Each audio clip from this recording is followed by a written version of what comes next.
David. David's fall a warning not to neglect prayer. God intended the history of David's fall to serve as a warning that even those who he has greatly blessed and favored are not to feel secure and neglect watchfulness and prayer.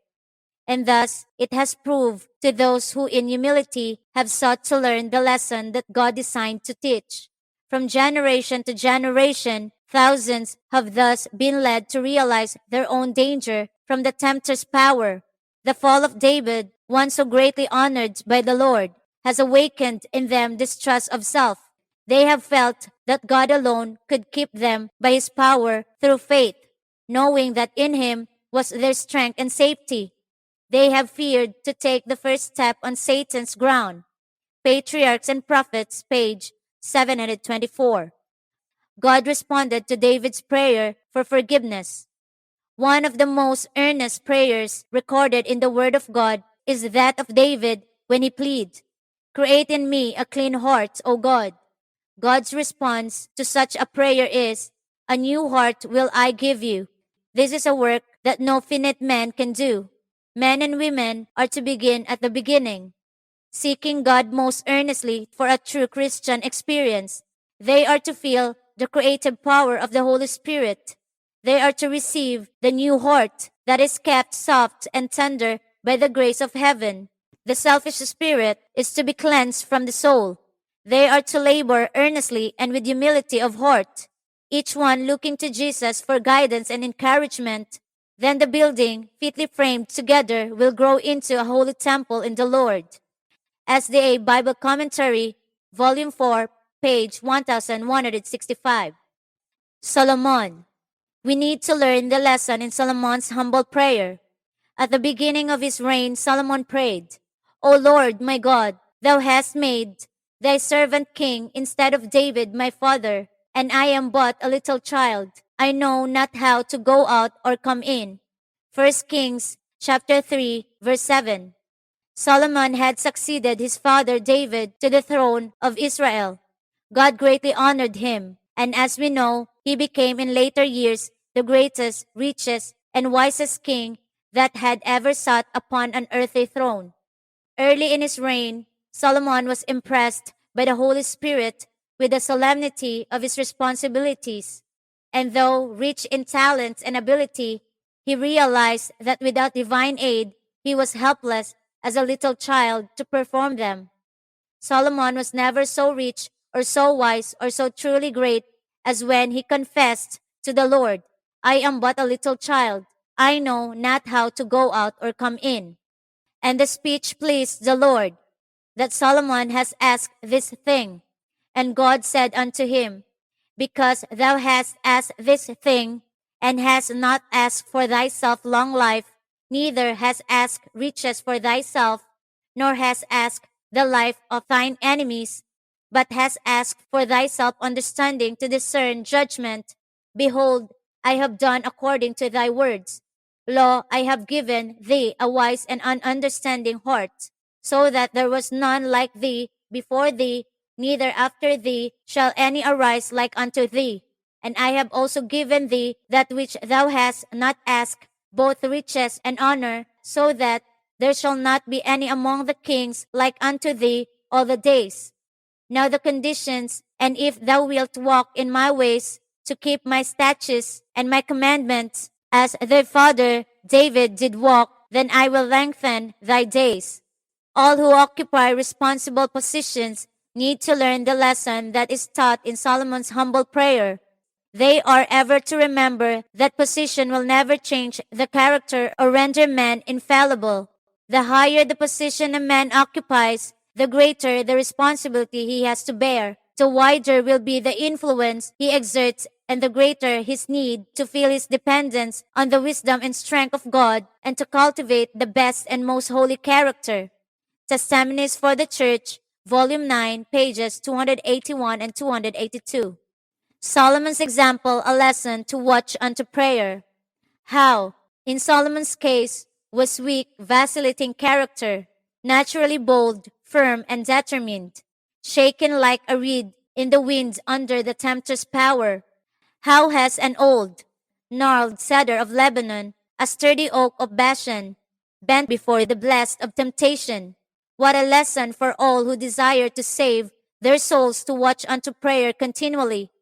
What a warning to keep the grace of Christ ever in their heart, to battle with inward corruptions and outward temptations. Manuscript Releases, Volume 21, page 383. Hezekiah. Hezekiah prayed for the remnant of Israel. This day is a day of trouble and of rebuke and blasphemy, was the word the king sent. It may be the Lord thy God will hear all the words of Rabshakeh, whom the king of Assyria his master hath sent to reproach the living God, and will reprove the words which the Lord thy God hath heard. Wherefore lift up thy prayer for the remnant that are left. Verses 3 and 4. For this cause Hezekiah the king and the prophet Isaiah the son of Amos prayed and cried to heaven. 2 Chronicles chapter 32 verse 20. God answered the prayers of his servants. To Isaiah was given the message for Hezekiah. Thus saith the Lord, be not afraid of the words which thou hast heard, with which the servants of the king of Assyria have blasphemed me. Behold, I will send a blast upon him, and he shall hear a rumor, and shall return to his own land, and I will cause him to fall by the sword in his own land. 2 Kings chapter 19, verses 6 and 7. Prophets and Kings, page 354. Hezekiah's prayer was in harmony with the mind of God. When the king of Judah received the taunting letter, he took it into the temple and spread it before the Lord, and prayed with strong faith for help from heaven, that the nations of earth might know that the God of the Hebrews still lived and reigned. Verse 14. The honor of Jehovah was at stake. He alone could bring deliverance. O Lord, God of Israel, which dwellest between the cherubims, Hezekiah pleaded, Thou art the God, even thou alone, of all the kingdoms of the earth. Thou hast made heaven and earth. Lord, bow down thine ear and hear. Open, Lord, thine eyes and see, and hear the words of Sennacherib, which hath sent him to reproach the living God. Of a truth, Lord, the kings of Assyria have destroyed the nations and their lands, and have cast their gods into the fire. For they were no gods, but the work of men's hands, woods and stone.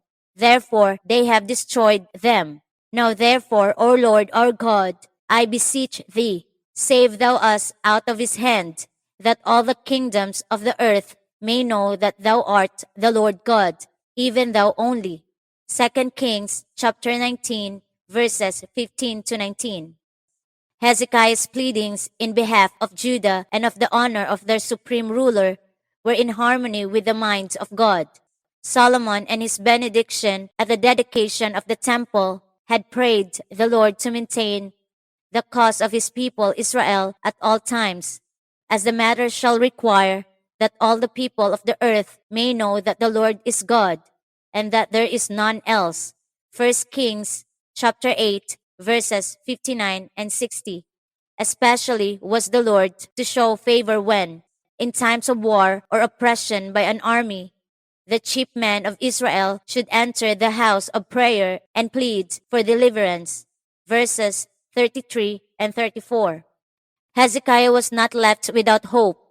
Isaiah sent to him, saying, Thus saith the Lord God of Israel, that which thou hast prayed to me against Sennacherib king of Assyria I have heard. Prophets and Kings, pages 355, 356, and 359. Hezekiah healed in answer to prayer. Since the days of David, there had reigned no king who had wrought so mightily for the upbuilding of the kingdom of God in a time of apostasy and discouragement as had Hezekiah. The dying ruler had served his God faithfully and had done much to strengthen the confidence of the people in Jehovah as their supreme ruler. And like David, he could now plead, Let my prayer come before thee. Incline thine ear unto my cry, for my soul is full of troubles, and my life draweth nigh unto the grave. Thou art my hope, O Lord God. Thou art my trust from my youth. By thee have I been holden up. Forsake me not when my strength faileth. O God, be not far from me. O my God, make haste for my help. O God, forsake me not, until I have showed thy strength unto this generation, and thy power to every one that is to come. Psalm chapter 88, verses 2 and 3. Psalm chapter 71, verses 5 to 18. He whose compassions fail not. Lamentations chapter 3, verse 22. Heard the prayer of his servant. It came to pass, afore Isaiah was gone out into the middle court, that the word of the Lord came to him, saying, Turn again, and tell Hezekiah, the captain of my people, Thus saith the Lord, the God of David thy father, I have heard thy prayer, I have seen thy tears. Behold, I will heal thee. On the third day thou shalt go up unto the house of the Lord, and I will add unto thy days 15 years, and I will deliver thee and this city out of the hand of the king of Assyria. And I will defend this city for mine own sake, and for my servant David's sake. 2 Kings chapter 20, verses 4 to 6. The Review and Herald, 6th of May, 1915. Daniel. Daniel's prayer effectual and fervent. Daniel prayed to God, not exalting himself or claiming any goodness. O Lord, hear. O Lord, forgive. O Lord, hearken and do. Defer not for thine own sake, O my God. This is what James calls the effectual fervent prayer. Of Christ it is said, and being in an agony, he prayed more earnestly. In what contrast to this intercession by the majesty of heaven are the feeble, heartless prayers that are offered to God. Many are content with lip service, and but few have a sincere, earnest, affectionate longing after God. Testimonies for the Church, Volume 4, page 534. Daniel remained faithful in prayer in spite of persecution. Did Daniel cease to pray because this decree was to go into force? No, that was just the time when he needed to pray. When Daniel knew that the writing was signed, he went into his house, and his window being open in his chamber toward Jerusalem, he kneeled upon his knees 3 times a day and prayed and gave thanks before his God, as he did aforetime. Daniel did not seek to hide his loyalty to God. He did not pray in his heart, but with his voice aloud, with his window open toward Jerusalem, he offered up his petition to heaven. Then his enemies made their complaint to the king, and Daniel was thrown into the den of lions. But the Son of God was there. The angel of the Lord encamped round about the servant of the Lord. And when the king came in the morning and called, O Daniel, servant of the living God, is thy God, whom thou servest continually, able to deliver thee from the lions? Then said Daniel unto the king, O king, live forever. My God hath sent his angel, and hath shut the lions' mouths, that they have not hurt me. No harm had come to him, and he magnified that the Lord God of heaven. The Review and Herald, 3rd of May, 1892. Earnestness and fervor characterized Daniel's prayers. As the time approached for the close of the 70 years' captivity, Daniel's mind became greatly exercised upon the prophecies of Jeremiah. He saw that the time was at hand when God would give his chosen people another trial, and with fasting, humiliation, and prayer, he importuned the God of heaven in behalf of Israel in these words, O Lord, the great and dreadful God, keeping the covenant and mercy to them that love him, and to them that keep his commandments, we have sinned, and have committed iniquity, and have done wickedly, and have rebelled, even by departing from thy precepts and from thy judgments. Neither have we hearkened unto thy servants, the prophets, which spake in thy name to our kings, our princes, and our fathers, and to all the people of the land. Daniel chapter 9, verses 4 to 6. Daniel does not proclaim his own fidelity before the Lord. Instead of claiming to be pure and holy, this honored prophet humbly identifies himself with the really sinful of Israel. The wisdom which God had imparted to him was as far superior to the wisdom of the great men of the world as the light of the sun shining in the heavens at noonday is brighter than the feeblest star. Yet ponder the prayer from the lips of this man, so highly favored of heaven. With deep humiliation, with tears and rending of heart, he pleads for himself and for his people. He lays his soul open before God, confessing his own unworthiness and acknowledging the Lord's greatness and majesty. What earnestness and fervor characterize his supplications! The hand of faith is reached upward to grasp the never failing promises of the Most High. His soul is wrestling in agony, and he has the evidence that his prayer is heard. He knows that victory is his. If we as a people would pray as Daniel prayed, and wrestle as he wrestled, humbling our souls before God, we should realize as marked answered to our petitions as were granted to Daniel. Hear how he presses his case at the court of heaven. O my God, incline thine ear and hear. Open thine eyes and behold our desolations, and the city which is called by thy name. For we do not present our supplications before thee for our righteousnesses, but for thy great mercies. O Lord, hear. O Lord, forgive. O Lord, hearken and do. Defer not, for thine own sake. O my God, for thy city and thy people are called by thy name. Verses 18 and 19. The man of God was praying for the blessing of heaven upon his people and for a clearer knowledge of the divine will. The burden of his heart was for Israel, who were not, in the strictest sense, keeping the law of God. He acknowledges that all their misfortunes have come upon them in consequence of their transgressions of that holy law. He says, "We have sinned. We have done wickedly. Because of our sins and for the iniquities of our fathers, Jerusalem and thy people are become a reproach to all that are about us." Verses 15 and 16. The Jews had lost their peculiar, holy character as God's chosen people. Now therefore, O our God, hear the prayer of thy servant and his supplications and cause thy face to shine upon the sanctuary that is desolate. Verse 17. Daniel's heart turns with intense longing to the desolate sanctuary of God. He knows that its prosperity can be restored only as Israel shall repent of their transgressions of God's law and become humble, faithful, and obedient. As Daniel's prayer is going forth, the angel Gabriel comes sweeping down from the heavenly courts to tell him that his petitions are heard and answered. This mighty angel has been commissioned to give him skill and understanding, to open before him the mysteries of future ages.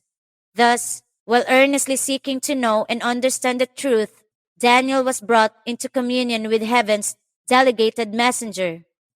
In answer to his petition, Daniel received not only the light and truth which he and his people most needed, but a view of the great events of the future, even to the advent of the world's Redeemer. Those who claim to be sanctified, while they have no desire to search the scriptures or to wrestle with God in prayer for a clearer understanding of Bible truth, know not what true sanctification is. The Sanctified Life, pages 46 to 49. Nehemiah. Nehemiah's prayer is an example to God's people today. The hearts of those who advocate this cause must be filled with the Spirit of Jesus. The great physician alone can apply the balm of Gilead. Let these men read the book of Nehemiah with humble hearts touched by the Holy Spirit, and their false ideas will be modified, and correct principles will be seen, and the present order of things will be changed. Nehemiah prayed to God for help, and God heard his prayer. The Lord moved upon heathen kings to come to his help when his enemies zealously worked against him. The Lord worked through kings to carry out his purpose and to answer the many prayers which were ascending to him for the help which they so much needed. The Review and Herald, 23rd of March, 1911. Prayer made Nehemiah's faith and courage stronger. By messengers from Judea, the Hebrew patriot learned that days of trial had come to Jerusalem, the chosen city. The returned exiles were suffering affliction and reproach. The temple and portions of the city had been rebuilt, but the work of restoration was hindered. The temple services was disturbed, and the people kept in constant alarm by the fact that the walls of the city were still largely in ruins. Overwhelmed with sorrow, Nehemiah could neither eat nor drink. He wept and mourned certain days and fast. In his grief, he turned to the divine helper. I prayed, he said, before the God of heaven. Faithfully he made confession of his sins and the sins of his people. He pleaded that God would maintain the cause of Israel, restore their courage and strength, and help them to build up the waste places of Judah. As Nehemiah prayed, his faith and courage grew strong. His mouth was filled with holy arguments. He pointed to the dishonor that would be cast upon God if his people, now that they had returned to him, should be left in weakness and oppression. And he urged the Lord to bring to pass his promise. If ye turn unto me and keep my commandments and do them, though there were of you cast out unto the uttermost part of the heaven, yet will I gather them from thence, and will bring them unto the place that I have chosen to set my name there. See Deuteronomy chapter 4, verses 29 to 31. This promise had been given to Israel through Moses before they had entered Canaan, and during the centuries it had stood unchanged. God's people had now returned to him in penitence and faith, and his promise would not fail. Nehemiah had often poured out his soul in behalf of his people, but now as he prayed, a holy purpose formed in his mind. He resolved that if he could obtain the consent of the king and the necessary aid in procuring implements and materials, he would himself undertake the task of rebuilding the walls of Jerusalem and restoring Israel's national strength. And he asked the Lord to grant him favor in the sight of the king, that this plan might be carried out. Prosper, I pray thee, thy servant this day. He entreated, and grant him mercy in the sight of this man. 4 months Nehemiah waited for a favorable opportunity to present his request to the king. During this time, though his heart was heavy with grief, he endeavored to bear himself with cheerfulness in the royal presence.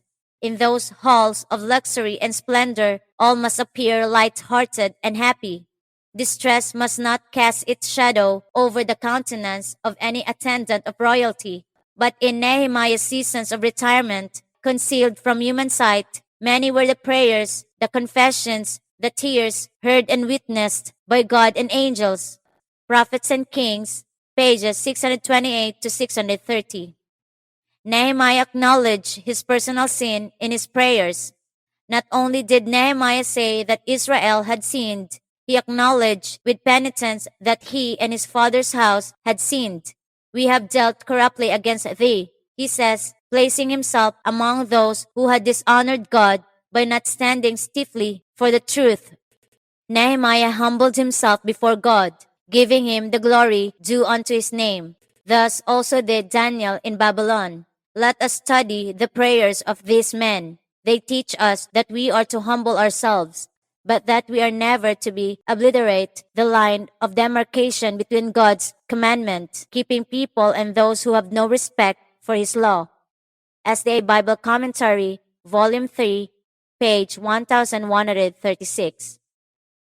Nehemiah prayed, certain that God would fulfill his promises. By faith, taking fast hold of the divine promise, Nehemiah laid down at the footstool of heavenly mercy his petition that God would maintain the cause of his penitent people, restore their strength, and build up their waste places. God had been faithful to his threatenings when his people separated from him. He had scattered them abroad among the nations, according to his word. And Nehemiah found in this very fact an assurance that he would be equally faithful in fulfilling his promises. SDA Bible Commentary, Volume 3, page 1136. Nehemiah shaped his prayers to the needs of the moment. The recital of the condition of Jerusalem awakened the sympathy of the monarch without arousing his prejudices. Another question gave the opportunity for which Nehemiah had long waited. For what dost thou make request? But the man of God did not venture to reply till he had sought direction from one higher than Artaxerxes. He had a sacred trust to fulfill, in which he required help from the king, and he realized that much depended upon his presenting the matter in such a way as to win his approval and enlist his aid. I prayed, he said, to the God of heaven. In that brief prayer, Nehemiah pressed into the presence of the King of Kings and won to his side a power that can turn hearts as the rivers of waters are turned. Prophets and Kings, page 631. Nehemiah's prayers were braced with firm purpose. There is need of Nehemiahs in the church today, not men who can pray and preach only, but men whose prayers and sermons are braced with firm and eager purpose. The Signs of the Times, 6th of December, 1883. Like Nehemiah, we can pray at any time or place. To pray as Nehemiah prayed in his hour of need is a resource at the command of the Christian under circumstances when other forms of prayer may be impossible. Toilers in the busy walks of life, crowded and almost overwhelmed with perplexity, can send up a petition to God for divine guidance. Travelers by sea and land, when threatened with some great danger, can thus commit themselves to heaven's protection. In times of sudden difficulty or peril, the heart may send up its cry for help to one who has pledged himself to come to the aid of his faithful, believing ones whenever they call upon him. In every circumstance, under every condition, the soul weighed down with grief and care, or fiercely assailed by temptation, may find assurance, support, and succor in the unfailing love and power of a covenant-keeping God. Nehemiah, in that brief moment of prayer to the King of Kings, gathered courage to tell Artaxerxes of his desire to be released for a time from his duties at the court, and he asked for authority to build up the waste places of Jerusalem and to make it once more a strong and defense city. Momentous results to the Jewish nation hung upon this request, and Nehemiah declares, "The king granted me according to the good hand of my God upon me." Prophets and Kings, pages 631 to 633. God in His providence does not permit us to know the end from the beginning, but He gives us the light of His Word to guide us as we pass along, and bids us to keep our minds stayed upon Jesus. Wherever we are, whatever our employments, our hearts are to be uplifted to God in prayer. This is being instant in prayer. We need not wait until we can bow upon our knees before we pray. On one occasion, when Nehemiah came in before the king asked why he looked so sad and what request he had to make. But Nehemiah dared not answer at once. Important interests were at stake. The fate of a nation hung upon the impression that should then be made upon the monarch's mind. And Nehemiah darted up a prayer to the God of heaven before he dared to answer the king. The result was that he obtained all that he asked or even desired. The Signs of the Times, 20th of October, 1887. There is no time or place in which it is inappropriate to offer up a petition to God. There is nothing that can prevent us from lifting up our hearts in the spirit of earnest prayer. In the crowds of the street, in the midst of a business engagement, we may send up a petition to God and plead for divine guidance, as did Nehemiah when he made his request before King Artaxerxes. A closet of communion may be found wherever we are. We should have the door of the heart open continually and our invitation going up that Jesus may come and abide as a heavenly guest in the soul. Although there may be a tainted, corrupted atmosphere around us, we need not breathe its miasma, but may live in the pure air of heaven. We may close every door to impure imaginings and unholy thoughts by lifting the soul into the presence of God through sincere prayer. Those whose hearts are open to receive the support and blessing of God will walk in a holier atmosphere than that of earth and will have constant communion with heaven. Steps to Christ, page 99. Nehemiah prayed earnestly all night. In secrecy and silence, Nehemiah completed his circuit of the walls. He declares, "The rulers knew not whither I went or what I did. Neither had I as yet told it to the Jews, nor to the priests, nor to the nobles, nor to the rulers, nor to the rest that did the work. In this painful survey, he did not wish to attract the attention of either friends or foes, lest an excitement should be created and reports be put in circulation that might defeat or at least hinder his work. Nehemiah devoted the remainder of the night to prayer.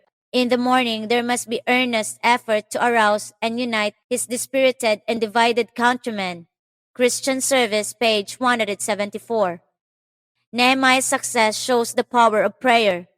In their work, Ezra and Nehemiah humbled themselves before God, confessing their sins and the sins of their people, and entreating pardon as if they themselves were the offenders. Patiently they toiled and prayed and suffered. That which made their work most difficult was not the open hostility of the heathen, but the secret opposition of pretended friends, who, by lending their influence to the service of evil, increased tenfold the burden of God's servants.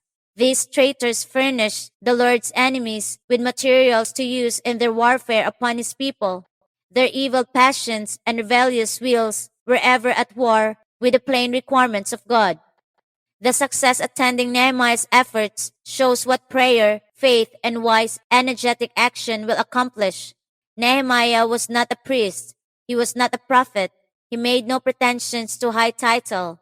He was a reformer raised up for an important time. It was his aim to set his people right with God.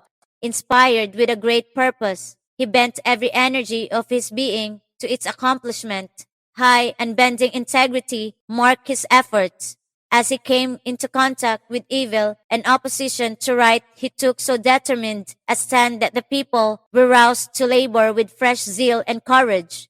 They could not but recognize his loyalty, his patriotism, and his deep love for God, and seeing this, they were willing to follow where he led.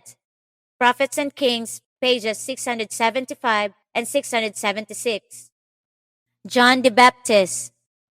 John spent time in the meditation and prayer to know God's will for his life. The life of John was not spent in idleness, in ascetic gloom, or in selfish isolation. From time to time, he went forth to mingle with men, and he was ever an interested observer of what was passing in the world. From his quiet retreat, he watched the unfolding of events. With vision illuminated by the divine spirit, he studied the characters of men, that he might understand how to reach their hearts with the message of heaven. The burden of his mission was upon him. In solitude, by meditation and prayer, he sought to gird up his soul for the life work before him. The Desire of Ages, page 102. Prayer empowered John to face the kings of earth. John the Baptist, in his desert life, was taught of God. He studied the revelations of God in nature, under the guiding of the divine spirit. He studied the scrolls of the prophets. By day and by night, Christ was his study, his meditation, until mind and heart and soul were filled with a glorious vision. He looked upon the King in his beauty, and self was lost sight of.